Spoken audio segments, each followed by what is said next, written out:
Telugu digital media network లో political కేటగిరీలో number 1 కేవలం 72 గంటల్లో 1,50,00,000 వ్యూస్ పైగా popular TV network. KS Prasad గారు, ఇప్పుడు పవన్ కళ్యాణ్ గారు పిఠాపురం నుంచి పోటీ చేయబోతున్నారు. అంటే గతంలో గాజువాక, భీమవరం పోటీ చేశారు. మనం రిజల్ట్ చూసాం గత ఎన్నికల్లో. అయితే మళ్ళీ ఈ 2 నియోజకవర్గాల్లో ఒక నియోజకవర్గం నుంచి పోటీ చేయొచ్చు అనేది ఆయనే కొంత లీక్స్ కూడా ఇచ్చారు గత కొంతకాలం క్రితం. అయితే ఇప్పుడు లాస్ట్ ఫైనల్గా చూస్తే పిఠాపురం. అంటే పిఠాపురం ఆయనకి చాలా అనుకూలమైన ప్రాంతమా, లేకపోతే పిఠాపురం ఎంపిక వెనకాల ఆయన వ్యూహం ఏంటి? ఇది వ్యూహం వల్ల కూడా ఏమి ఉండదండి, బుర్రతక్కుతనానికి నిదర్శనం. ఎందుకంటే మీరు ఒకటి గమనించరు లేదో, గతంలో కూడా గాజువాకలో చంద్రపూడి గారు నానా తిప్పలు పడి 1,00,000 మంది సభ్యత్వాలు అవన్నీ చేసి కలకల్లాడుతూ కనబడ్డాడు. ఆయన గ్యారంటీకి గెలిచే క్యాండిడేట్ అక్కడ. అలాంటి దగ్గర మనోడు లటక్కమని పారాచూట్ వేసుకుని గెలిచాడు. ఇవాళ ఇప్పుడు ఉదయ్ గారు కూడా అక్కడ గ్రౌండ్లో చాలా కష్టపడి పనిచేస్తున్నారు. ఆయన ట్రాన్స్పరెంట్ పాలిటిక్స్ చేద్దాం కరెక్ట్గా. మీకు ఇక్కడ ఆశ్చర్యకరమైన విషయం ఏంటంటే, అంటే పవన్ కళ్యాణ్కి తెలివి లేదు అని చెప్పడానికి ఒక ఉదాహరణ చెప్తాను. మీకు ఉదాహరణ కాదు, వాస్తవం చెప్తాను. పిఠాపురంలో వర్మ అనే candidate from the last 3 terms నుంచి చూసుకుంటే, ఒకసారి ఇండిపెండెంట్గా గెలిచారు, తెలుగుదేశంలో జాయిన్ అయ్యారు. రెండోసారి రెబల్గా వేరే అతనికి ఇస్తే 97,000 ఓట్లు వచ్చాయి ఆయనకి. మూడోసారి ఈసారి locals non locals are not allowed అని ఫ్లెక్సీలు 3-4 రోజులు బట్టి పెట్టి ఉంచాడు. తర్వాత వీళ్ళు పొత్తుల్లో చెవులు కొరుక్కుంటారు కదా పవన్ కళ్యాణ్, చంద్రబాబు నాయుడు గారు. అట్లీస్ట్ ఈయన పిఠాపురం నుంచి నిలబడతారన్న విషయం అట్లీస్ట్ చెప్పకుండా ఉన్నాడు కదా. ఎందుకంటే 24 అని గాయత్రి మంత్రం చెప్పాడు, 21 కన్ఫైన్ అయ్యాడు. మనం చిన్నప్పుడు పొట్లాట ఆడేవాళ్ళం తెలుసు కదా, 18, 19, 20 పట్టు, 21 అంటే జాన్ అని. మనోడు పోప్ జాన్ పాల్లోకి వెళ్ళి అక్కడ జాన్ అవడానికి కాకపోతే ఇంకేంటి ఏంటంటే 21 స్థానంలో పిఠాపురంలో ఈయన క్యాండిడేట్ నిలబెట్టుకున్న దగ్గర కూడా ఆయన కడుపు కొట్టి ఇక్కడ నిలబడుతున్నాడు. ఇక్కడ ఓటు బ్యాంక్ చీలనేమన్న దగ్గర ఈ Varma is already proven track కదా.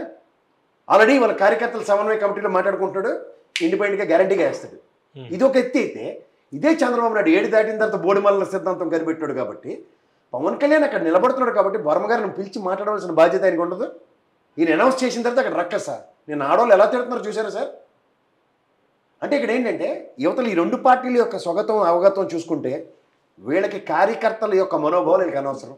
అంటే వర్మ సొంతంగా చేస్తే ఆయనకు ఉంటుందా, ఏదైనా ఎఫెక్ట్ ఉంటుందా? ఎందుకుంటా సార్, 97,000 ఓట్లు ఆయనకి లాస్ట్ ఎలక్షన్ చూడండి ఒకసారి, just check the track record. అంటే ఒంటరిగా ఇండిపెండెంట్కి వెళ్తే ఆయన ఇండిపెండెంట్ క్యాలిబర్ అయింది.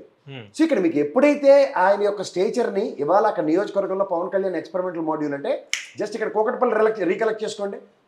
ఓటు బ్యాంకు ట్రాన్స్ఫర్ కాదు, దానికి చంద్రబాబు నాయుడు సంగతి తెలిసి కూడా ఆ బయలు ముజమారని బుర్రలో ఆపడెట్టాడు ఆ రోకల్లో. ఆ పోట్లు భరించవలసిందే. ఇక్కడ మీకు వీళ్ళిద్దరి యొక్క ప్రైమరీ ఉద్దేశం ఏంటంటే రాష్ట్రానికి అన్యాయం చేసింది బీజేపీ అని తెలుసు. ఎవరు? ఫ్యాక్ట్ ఫైండింగ్ కమిటీ త్రూగా 70,000 కోట్ల పైచీలకు రావాలని పాస్పోయిన లడ్లు అన్న పవన్ కళ్యాణ్ లటక్కని చెంక ఇక్కడ బీజేపీకి. ఓకే, ఇక్కడ సబ్సిక్వెంట్ పరిణామాలు ఇవాళ చూడండి. ఇక్కడ ఏం జరుగుతుందో తెలుగుదేశం ధర్మపోరాట దీక్షల త్రూగా outcome they knows very clear. ఇక్కడ పవన్ కళ్యాణ్ నానా తెప్పలు పడి బీజేపీతో అలైన్ చేస్తే పొత్తుకి ఏ ప్రాతిపదిక మీద కనీసం ఆయన పిఠాపురంలో కూడా కన్సిడరేషన్ ఇవ్వకపోతే ఈయన యొక్క స్వార్థ ప్రయోజనాలు చంద్రబాబు నాయుడు ఎలా ఉంటాయి ఈయనకి తెలియదు. అలా సినిమాలు డైలాగ్ ఉంటుంది చూడండి, క్షవరం అయితేనే కానీ వివరం తెలియదని. ఇంత క్లియర్గా క్షవరం చేస్తున్నా సరే ఈయనకి బుర్ర జ్ఞానం పనిచేయట్లేదు పవన్ కళ్యాణ్కి. చూడగలంటే లాజిస్టిక్స్ ఏ ప్రాతిపదిక మీరు పోతున్నావు, ఏ ప్రాతిపదిక మీరు చెప్పిన మాట అంటే ఓటు బ్యాంక్ చేయాలనేమని చెప్పిన వాడివి. ఓటు బ్యాంక్ నెట్టనలో చేయడానికి ముఖ్యంగా నీ సామాజిక వర్గ ఓట్లు ట్రాన్స్ఫర్ అవ్వడానికి పిఠాపురమే లైవ్ ఎగ్జాంపుల్. అవ్వదు అని చెప్పడానికి. మీ ఇద్దరు కలిసినా సరే ఓటు బ్యాంక్ ఒకరికి ట్రాన్స్ఫర్ అవ్వదు అన్నది నిన్నటి చర్యతోనే తెలుస్తుంది. ఎందుకంటే కార్యకర్తల యొక్క మనోభావాలు ఎలా ఉంటాయంటే, నిన్ను మీ కార్యకర్తలను గుండెల్లో పెట్టుకోవచ్చు. ఎస్, ఆ ఉదయ్ గారిని కాదని మా పిఠాపురంలో పవన్ కళ్యాణ్ నిలబడ్డాడని నిన్ను గుండెల్లో పెట్టుకోవచ్చు. బట్ తెలుగుదేశం చూసి కోణం చూస్తేనే నీకు అర్థమవుతుంది. నీకు రాజకీయాల మీద అవగాహన లేక ఏ కోణంలో చూస్తున్నారు వాళ్ళు? టీడీపీ వాళ్ళు ఖచ్చితంగా వాళ్ళ వర్మని ప్రొటెక్ట్ చేసుకోవడానికి చూస్తున్నారు. ఇన్ కేసు అతను రెబల్గా ఇండిపెండెంట్గా నిలబడినా ఓటు బ్యాంక్ అంతా వరంకే ట్రావెల్ అవుతుంది. ఓటు బ్యాంక్ చీలినట్టే కదా. అక్కడ ఉమ్మడి భాగస్వామ్యంలో పొత్తులో నిలబడిన పవన్ కళ్యాణ్కి వర్మకు సంబంధించిన ఓట్లు పడవని అర్థం కదా. ఇంకెక్కడి నుంచి గెలుతున్నాయినా అంటే ఇందులో 2, పవన్ కళ్యాణ్ ముందు చూపు లేకపోవడమా, లేకపోతే అసలు చూపే లేకపోవడం సార్. ముందు చూప వాళ్ళక్కడ అసలు ఏనా వాళ్ళక్కడ తెలియదు. ప్రజాస్వామ్యంలో ఒక నియోజకవర్గం అంటే ఒక కార్యకర్తలు మీకున్న జర్నలిజం అనుభవం ఎంతమంది నాయకులు చూసుంటారు. అంటే చంద్రబాబే బుక్ చేశారా, లేకపోతే పవన్ కళ్యాణ్ ఓడిపెట్లో దొరికించాడు.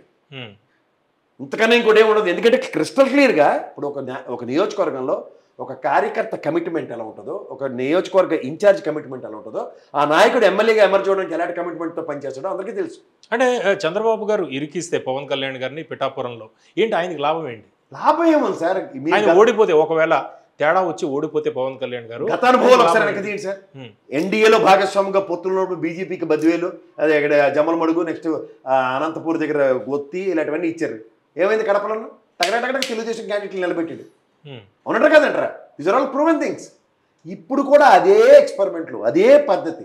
ఎన్ని జన్మలెత్తినా, ఎన్ని బుద్ధులు వచ్చినా, ఆ దిక్కుమాల పుట్టుకతో వచ్చిన బొద్దులు పుడకలతో కానీ పోవని పోవా చంద్రబాబు నాయుడు. అంటే బలిపశువు చేశారు పవన్ కళ్యాణ్. ఉమ్మాడికి బలిపశువు చేసినట్టే కాదు సార్. అట్లీస్ట్ గ్రౌండ్ క్లియర్ చేయడా. వర్మని పిలిచి, బాబు పవన్ కళ్యాణ్ నిలబడుతున్నట్టు అక్కడ కస్టమర్ స్టోర్, నీకు ఇంకోటి అకామిడేట్ చేస్తాను, లేదా ఏడు చేస్తాను, పాసిఫికేషన్ వేసి నేను అనౌన్స్మెంట్ చేసినప్పుడు ఆ తిట్లు శాపనార్థాలు లేకుండా చూడాలి కదా. అట్లీస్ట్ పొత్తు ధర్మం అంటే ఎక్కడైనా పొత్తు ధర్మం సస్టైన్ అయిందండి? దేనికి ఎగేసుకుని పోతుండే పవన్ కళ్యాణ్? ఈ పడతానికి ఆ బీజేపీతో తిట్లు దేనికి?